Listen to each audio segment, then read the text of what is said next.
Okay, so the first thing we want to look at is tyre pressures. Quite simply, just remove your valve cap and using any kind of tyre gauge or bike pump or similar, we have a tyre inflator hooked up to a compressor. Connect it to your valve and you can set your pressures. We generally recommend about 35 to 40 psi. This is for optimum performance, range and riding comfort. There's some products out there for cleaning skateboard grip tape. It basically works like an eraser.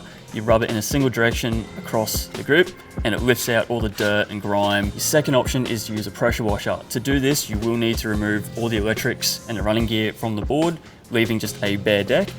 And then at about a 30 cm distance, you can spray down the board as you would cleaning anything with it. So you can use the same process for the carbons, but instead you can actually remove the case completely itself. That way you can leave all the electrics in your deck. So another aspect to be mindful of if you're riding in dirty areas, either street or all terrain, is your bearings. You may need to periodically remove them from the wheels, pop the casings off the bearings themselves, clean them out, and then re-lube them. Your bushings are another aspect of your board that are going to require periodic maintenance and adjustment. 14mm spanner is the easiest way for this. Simply adjust the nut on the kingpin. You do have 2 adjustments here. Over time, you're probably also going to attract a lot of dirt, dust and debris around your bushings. It's a good idea to remove them from the truck assemblies, give them a good clean, get some lithium grease on the contact surfaces, also in the pivot cups.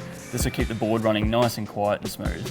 So another important part of your board is obviously the drivetrain. All these have drive teeth which can attract debris and rocks to embed themselves, causing noise and uneven belt tension while you're running. Easy way to go about this is to remove the belt from the assembly, turn it inside out, exposing the teeth, and you can turn it, checking for anything caught which could be causing noise or uneven belt tension or potential damage to your belt. Go over your drive gear, checking the teeth for rocks or debris caught in them or any damage, and the same thing for your motor cog.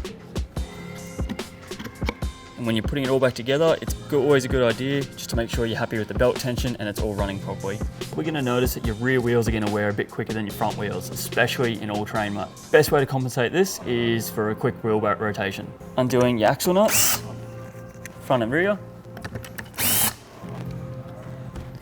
Removing your wheels. And just swapping front to back. Make sure you don't lose any of your speed rings or your spacers when you do this. Make sure everything's rotating nice and freely. This will keep your tyre wear nice and even, so you're not going to be out of balance or any bald tyres and then you've got fresh tread somewhere else.